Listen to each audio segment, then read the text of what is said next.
cozy tortilla. Hello, hello, it's Echo, just in case you're new here. I am an asexual woman who is 30. It's a very old age for an internet person. I have a boyfriend, and I love him so much. Depending on when you're seeing this, please have in mind that situations may have changed. I reserve the right to not be in a relationship forever. People change, relationships change. Depending on when you're seeing this, we might not be together. I'm just gonna throw out that disclaimer now. YouTubers do not exist all at one time. Just because you see a video from 2 years ago does not mean that that represents the current situation. Weird disclaimer, I know, but I need to make it. As I have mentioned online, I have determined my sexuality to be gray ace pan. We're not gonna rehash that. You can watch my video that I made on this forever ago. My default sexuality is just asexual. That's what I tell people if they ask, because it's the least complicated way to explain my sexuality to people. I follow this great guy on Twitter. On TikTok he is Ace Dad Advice. I will link his Twitter and his TikTok in the description. He is an asexual man in a relationship who gives advice and talks about like asexual representation, and he's just like a nice educator and definitely deserves more followers. I recently retweeted one of his TikToks that was just very on point. So in some of the responses to my last video about affirming sex-averse and sex-repulsed folks, I got some interesting replies, particularly that being asexual and not having sex is a stereotype or like a misconception about asexuality. The stereotype or misconception is that all asexual people don't have sex. The all there does a lot of heavy lifting, but we should be very careful to never talk about not having sex as an ace person as something that is stereotypical or a misconception. Those things are realities for some ace people. Generalization is the stereotype and not the lived experience of sex-averse or sex-repulsed ace folks. The best definition that I can think of for asexuality is not experiencing sexual attraction often or strongly enough to feel comfortable using a different label. So I would say that I'm pansexual, but I don't feel attracted to people often enough to feel comfortable just saying that I'm pansexual. I feel like that doesn't accurately represent who I am as a person. It's a very rare experience for me to find someone that I am attracted to. So part of the reason that I want to make this video is because I do have a boyfriend now, which is really nice. I love him so much. He's such an incredible person. He's very inspiring for me. And I am sexually attracted to him, which is really nice, and part of the reason that I caught him when I did. This is unfortunately one of those things where people who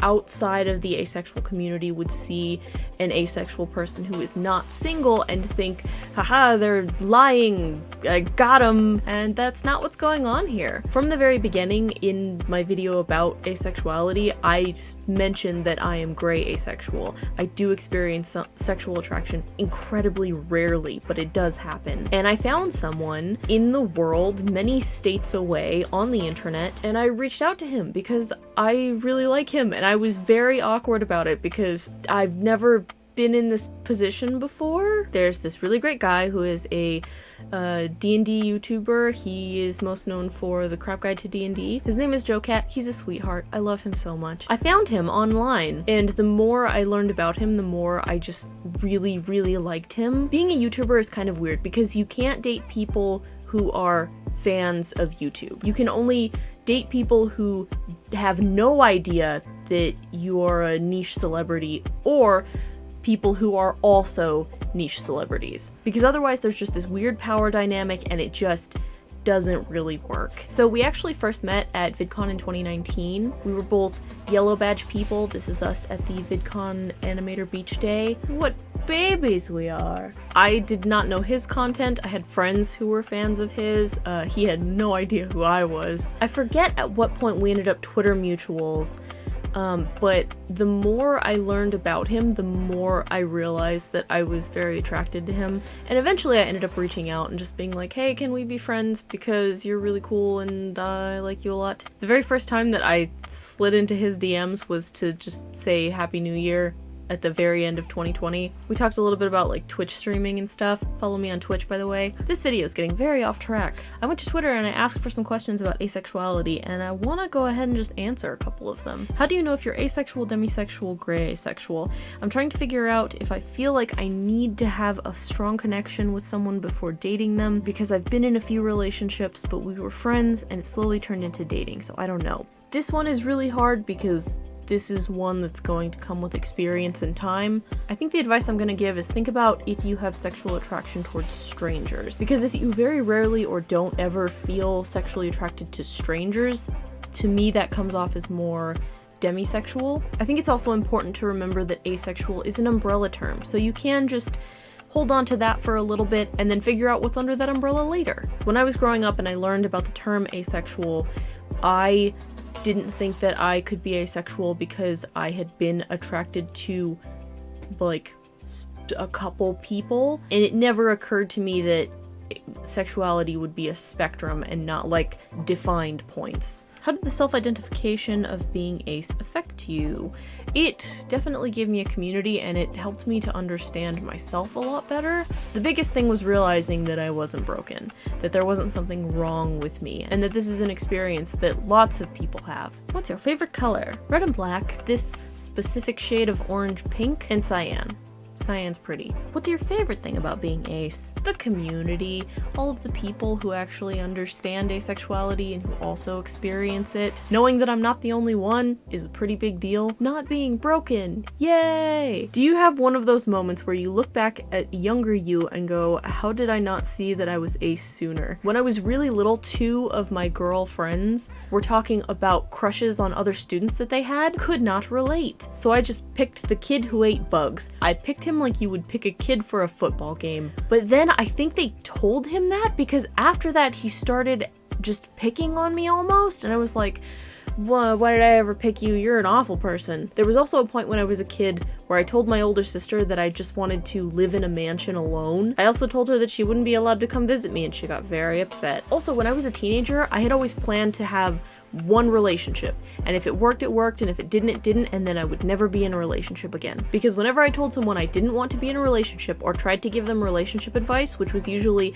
leave the bad man, they would always say, you don't know because you've never been in a relationship before. Which, okay, but also, leave that bad man. Growing up, I would constantly hear people complaining about relationships, and my mentality was always, why are you doing it then? Because if you're so unhappy, why are you doing it then? I remember in your previous video you had mentioned being gray ace. I don't feel any attraction besides an intense draw in my chest. When you do feel sexual attraction, how does it feel like for you? Very one-track mind at that person. I could make an entire video just talking about how much I freaking love my boyfriend and how very attractive I think he is, and for all of the reasons that he is the perfectest boy, but I won't subject you to that. I will keep it to myself. For any shows or movies you have watched, are there any characters you headcanon as ace? There's this really great headcanon in the asexual community that Jessica Rabbit is asexual, and so along with that, I really like the idea that Miss Bellum from the Powerpuff Girls is asexual. I just love the concept of incredibly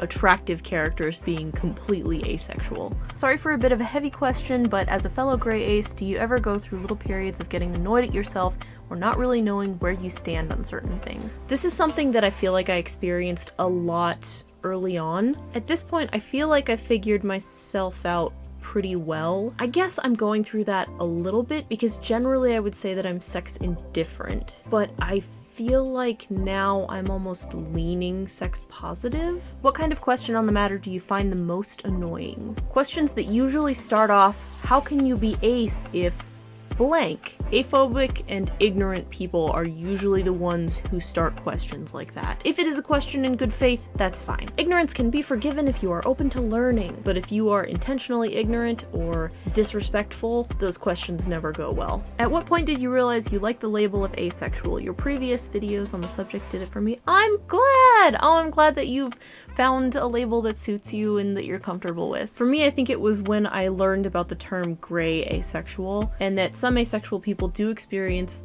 some sexual attraction, that it can happen, and that it is a specific type of asexual person and not just flat out no sexual attraction whatsoever. I used to think it was so absolute, and when I realized that it wasn't, that it does exist on a spectrum, it was incredibly eye-opening for me. Do you find yourself overthinking your relationships and connections with other people or how you're perceived?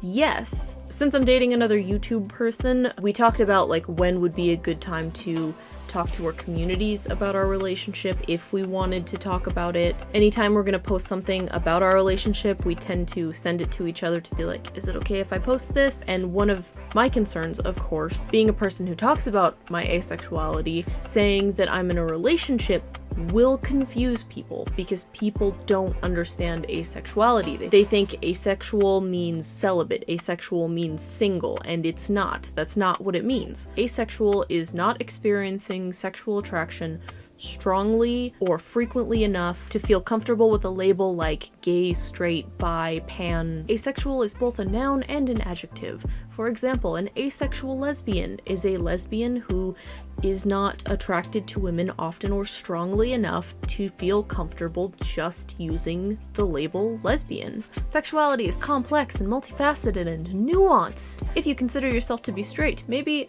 have a little think about your sexuality. How strong is your attraction to the opposite sex? Are you sexually indifferent or sexually repulsed by the opposite sex? Is there a chance you could be heteroflexible? Oh, my dog's gonna get real upset if I don't get him food like right now. Thank you for watching this silly little video. This one's just a personal one. I just wanted to tell you about my perfect boyfriend and how much I love him. We haven't had a fight yet. We've talked about the fact that we probably will have a first fight eventually and kind of like mentally prepared for it. I will give you 735 awesome points for making it all the way to the end. It's cold in here, so I'm gonna go turn my space heater back on, and hopefully I will see you later. Goodbye! Coffee at 7:30.